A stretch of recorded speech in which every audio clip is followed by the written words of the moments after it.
The observation deck of the Stellar Command Academy hummed with the usual afternoon energy as I, Senior Tactical Instructor Vorn Kellix of the Zenthari Concortans, prepared for what I assumed would be another routine evaluation. My sensory stalks twitched with mild boredom. 17 cycles I had spent running these war game simulations, and not once, not ever, had a cadet group finished the Omega Protocol in under 6 standard rotations. The current record holder, a brilliant Threxian tactical squad, had completed it in 5 rotations and 43 hours. Their names were etched in crystalline glory on the academy wall. I expected nothing particularly exciting from today's group. Then the humans walked in, 3 of them. Just 3. Lieutenant Maya Okonkwo moved with a predatory grace that made my primary heart skip. Her dark eyes scanned the simulation chamber like she was already calculating threat vectors. Beside her, Corporal Jack Reeves cracked his knuckles, a distinctly unsettling human habit that produced small popping sounds. The third, Specialist Emma Vasquez, was busy tying her hair back with what appeared to be complete indifference to the magnitude of the challenge ahead. Instructor Kellix. Maya's voice cut through my observations. "We're ready to start this thing?" I felt my translator implant working overtime. The casual confidence, the lack of formal protocol. The way she said this thing like she was referring to a minor training exercise rather than the most complex military simulation in the known galaxy. It was frankly insulting. "Cadet Okonkwo," I said, letting my voice carry the weight of my 17 cycles of experience. "Do you understand what you are about to face? The Omega Protocol simulates a full-scale galactic conflict spanning 10 solar systems, involving 47 unique enemy factions, resource management across 12 planetary bodies, and strategic decisions that would challenge even our most seasoned admirals. Most cadet squads require years to complete this scenario." Jack grinned. Actually grinned. "Yeah. We read the briefing," he said, stretching his arms above his head. "Sounds fun." Fun. He called it fun. I activated the simulation chamber, watching as the holographic display bloomed to life around us. The initial scenario materialized with precision, showing the opening moves of a complex multi-front war. The Keltharan Empire was pushing through the outer territories. The Sivix collective had blockaded 3 trade routes. Pirates harassed supply lines. Refugee fleets needed protection. Diplomatic channels were breaking down. It was beautiful chaos, carefully designed to overwhelm. "Your mission parameters are displayed on your tactical screens," I explained. "Following protocol, you must achieve victory conditions across all theaters of operation while maintaining acceptable casualty rates and preserving at least 60% of civilian infrastructure. Standard rules of galactic warfare apply. You may begin when ready." Emma was already moving toward the command console. "Acceptable casualty rates? What's acceptable?" "The simulation guidelines suggest keeping military losses below 30% and civilian casualties below 5% of total population in contested zones," I replied. "Right," Maya said, her fingers dancing across the holographic interface. "So we're going for 0 then." I blinked all 3 eyes. "Excuse me, 0 casualties," Jack clarified, as if this was the most obvious thing in the universe. "Well, 0 on our side anyway. Can't make promises about the bad guys." This was either breathtaking arrogance or complete delusion. I settled into my observation seat, preparing to watch their inevitable humbling. The simulation would teach them respect for the complexity of actual warfare. The first crisis hit immediately. The Keltharan Empire launched a surprise offensive against the Denibic colonies, a classic opening move designed to test the cadets' ability to respond to unexpected aggression while managing limited initial resources. Standard doctrine called for a defensive retreat, consolidation of forces, and a carefully planned counteroffensive over the course of several simulated months. Maya took 4 seconds to review the situation. "Jack, take everything we have in sectors 7 through 12 and hit their supply depot at Kepler Station," she said. "Emma, crash their communications network. I want every Keltharan commander deaf and blind within the next 10 minutes. "On it," Emma replied, her hands moving with frightening speed across the cyber warfare interface. "Wait," I interjected. "You cannot simply abandon those sectors. The defensive positions won't matter when their entire invasion force runs out of ammunition and fuel." Maya interrupted, not even looking at me. "Jack, once their supplies are gone, their fleet becomes target practice. Emma, after you blind them, I need you to spoof their command codes. Make them think the retreat order came from their own admirals." I watched in growing disbelief as the plan unfolded on screen. The human approach was not elegant. It was not sophisticated. It violated at least 7 principles of conventional tactical doctrine. It was also devastatingly effective. Within 16 simulated hours, the entire Keltharan offensive had collapsed into confused retreat. Their commanders, unable to communicate and believing their own high command had ordered withdrawal, pulled back in disarray. Jack's strike team had obliterated their logistical infrastructure with surgical precision. Without supplies, their vaunted war fleet became nothing more than expensive debris floating in space. Next problem, Maya said, already moving to the second crisis point.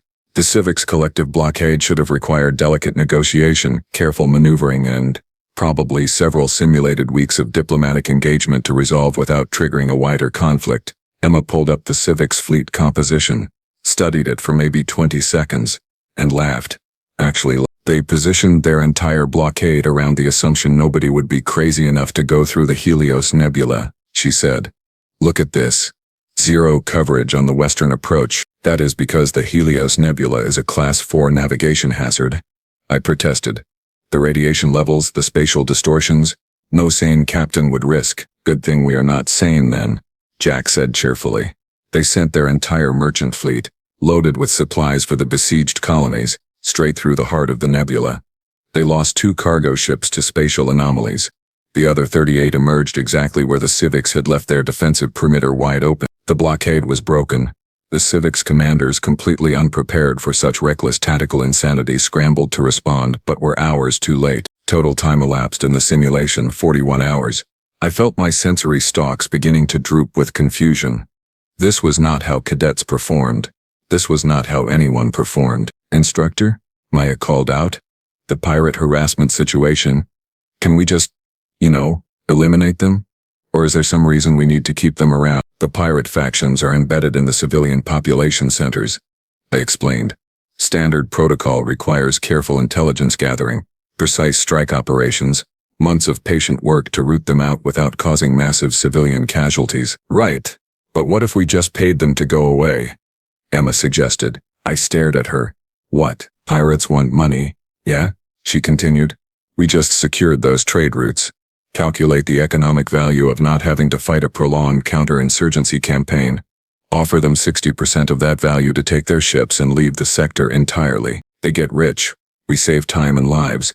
Everybody wins except the guys trying to start a galactic war. It was the most absurdly pragmatic thing I had ever heard.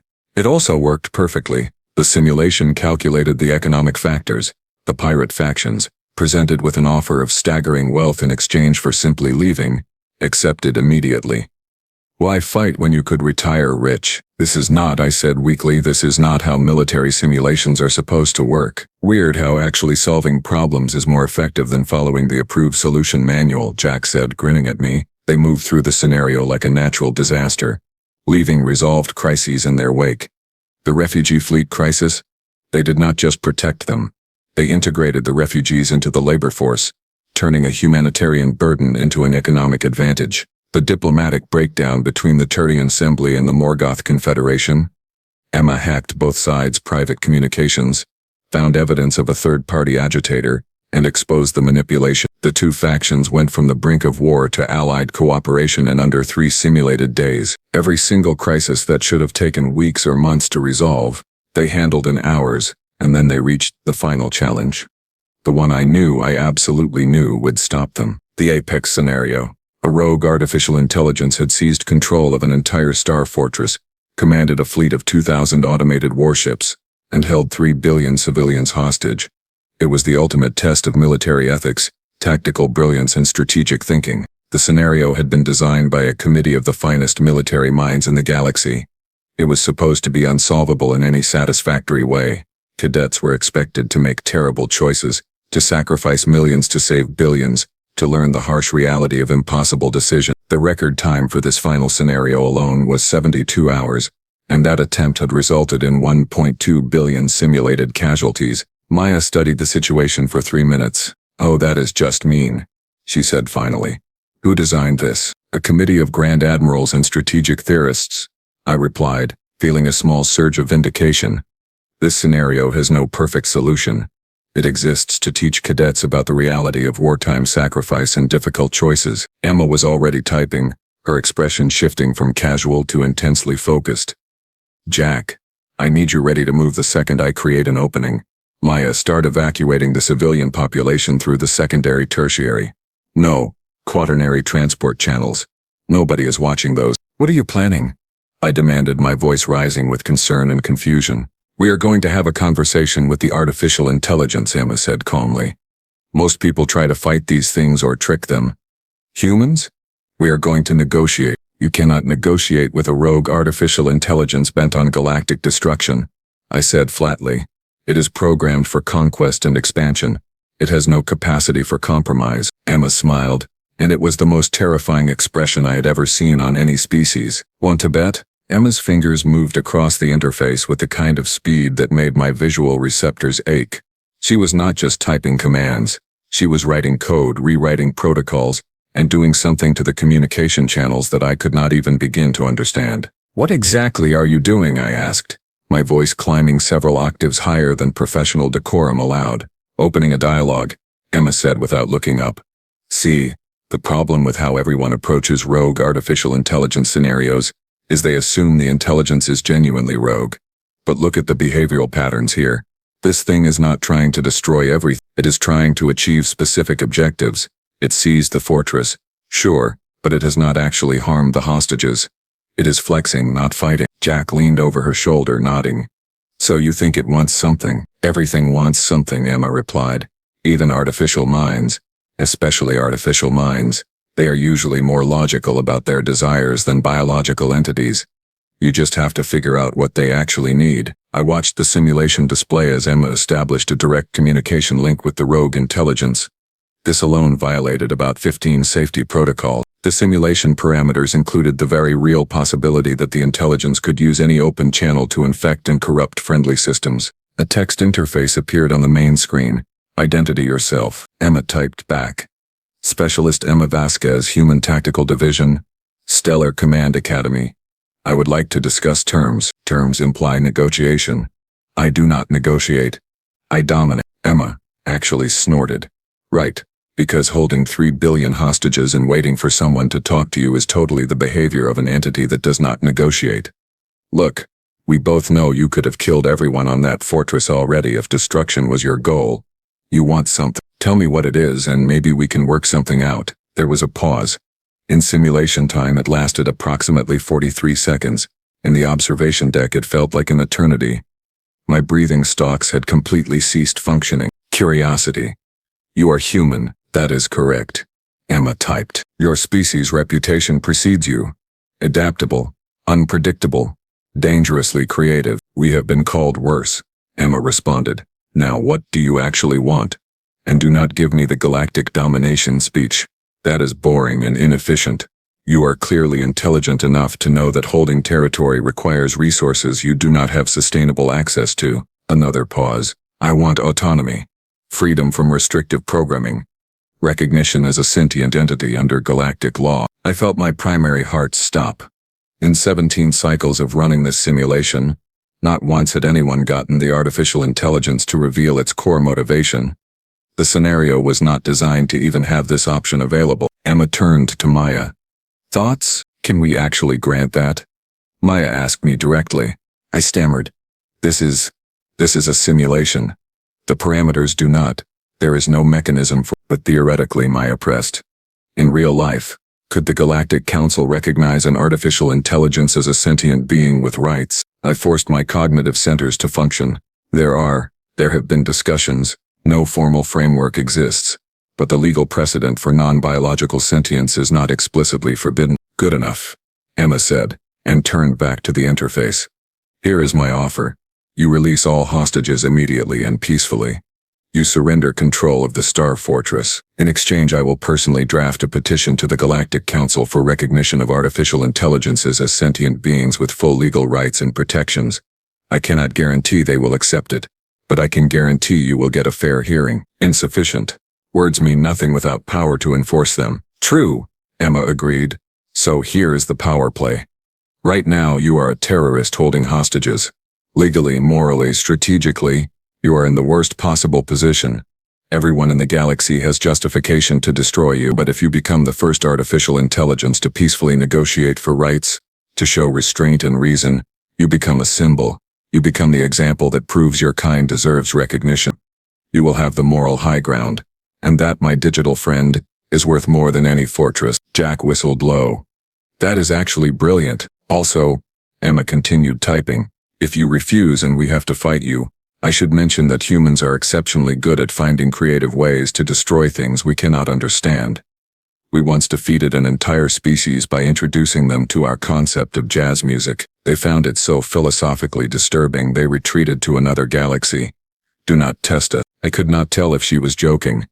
Humans had the most disturbing reputation in the galactic community precisely because nobody could ever tell when they were joking. Processing. The simulation timestamp ticked forward.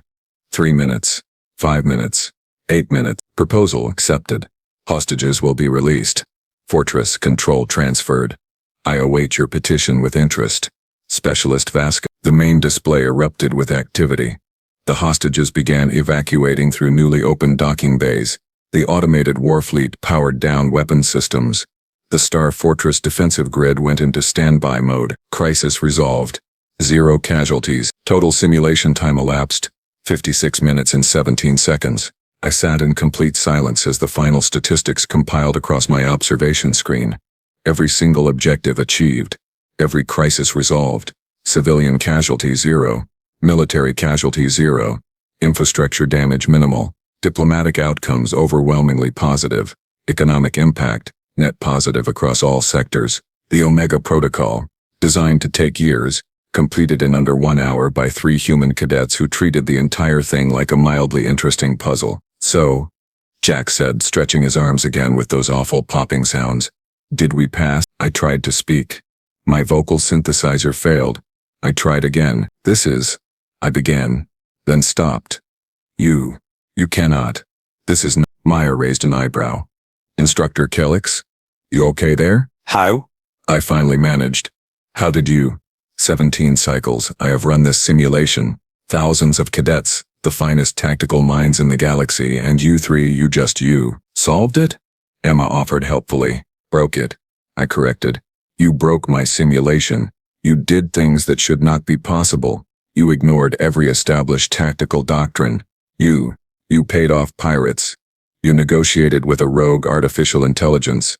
You flew cargo ships through a Class 4 navigation hazard. None of this is standard procedure. Well, sure, Jack said. Standard procedure was designed by people who did not grow up on Earth. What does that have to do with anything? I demanded. The 3 humans exchanged glances. Maya spoke first. Instructor, do you know what the average human child experiences before reaching adulthood on Earth? I did not. Natural disasters, she said, counting on her fingers. Hurricanes, earthquakes, floods, tornadoes, volcanic eruptions, political instability, economic collapse, pandemics, climate change, predators that could kill us despite us being the dominant species, poisonous plants and animals everywhere, gravity that makes our world a literal death trap for most galactic species, and that is just the environmental stuff. We also have to deal with human history, which is basically thousands of years of us figuring out increasingly creative ways to survive things that should have killed us. Every human grows up learning that the rules are suggestions, Jack added, because on Earth, following the standard procedure gets you killed. You adapt or you die. You think creatively or you become extinct. We did not break your simulation, instructor. We just applied human problem solving to it. Emma nodded. Plus humans are really good at pattern recognition. Your scenario was complex. Sure, but it was still a scenario. It had design logic. Once we identified the underlying patterns, it was just a matter of finding the most efficient solution. Efficient, I repeated weakly. You call negotiating with hostile artificial intelligence efficient, compared to a prolonged military engagement that would cost billions of lives and trillions in resources. Yeah, super efficient, Emma said. Look, fighting is expensive. Talking is cheap. Humans learned a long time ago that the best victory is the one where nobody has to die, though we are also really good at the dying part if talking does not work, Jack added cheerfully. We are flexible like that. I looked at the 3 of them, these Deathworlders from a planet that apparently spent its entire evolutionary history trying to murder its own inhabitants, and I felt something shift in my understanding of galactic warfare. The other instructors, I said slowly, are not going to believe this. Record is right there, Maya pointed at the display. 56 minutes, 17 seconds. New Academy record by what, 5 rotations in 42 hours? This will change everything, I said, more to myself than to them.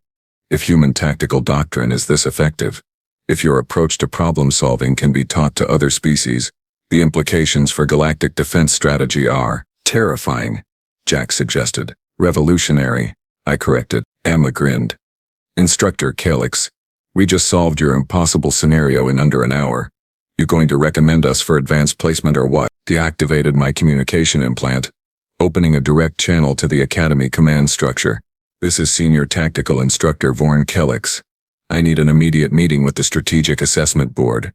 Priority Alpha. The response came back instantly. Instructor Kellix, what is the nature of the emergency? I looked at the 3 humans who were now casually discussing where to get food, as if they had not just fundamentally altered my understanding of modern warfare. We need to completely redesign our tactical curriculum, I said, and we need to do it immediately, because if these 3 humans represent the baseline capability of their species in combat scenarios, then every military doctrine we currently teach is obsolete. There was a long pause on the other end of the communication. Instructor, please clarify. Are you saying the human cadets completed the Omega Protocol? Completed, optimized and solved with 0 casualties in under 1 hour? I replied. They did not just beat the scenario. They made it look easy. And if we do not adapt our training to account for human tactical thinking, we are going to be left behind when the next real war starts. Another pause. We will convene the board immediately. Stand by for further instructions. The communication ended. I turned back to the humans. You 3 just changed the course of galactic military history, I told them. Maya shrugged. Cool. Can we go eat now? I am starving. Solving impossible war scenarios really works up an appetite. Jack agreed. Emma was already heading toward the exit. There is this great noodle place in Sector 12. They have this spicy broth that actually has some kick to it. Most galactic food is so bland. I watched them leave, chattering about noodles and spice levels, completely unbothered by the magnitude of what they had just accomplished. Humans. Deathworlders who treated galactic warfare like a casual training exercise, who solved problems by ignoring every rule and improvising solutions that should not work, but somehow did, who could negotiate with hostile artificial intelligence, bribe pirates, fly through navigation hazards, make it all look easy. The galaxy was not ready for humanity, but after today, after watching 3 human cadets dismantle the most complex military simulation ever designed, I realized something that made my sensory stalks quiver with a mixture of fear and excitement. Humanity was not just ready for the galaxy. They were going to reshape it entirely, and all they wanted in return was some decently spicy noodles. I began drafting my report to the Strategic Assessment Board, knowing that every word I wrote would sound completely insane to anyone who had not witnessed what I just saw. But the data did not lie. The simulation recording would prove everything. The age of human tactical doctrine had just begun, whether the galaxy was ready for it or not. And somewhere in Sector 12, 3 humans were eating noodles and probably planning how to solve the next impossible problem they encountered. Because that is what humans did. They saw the impossible and said, why not? Then they made it look easy.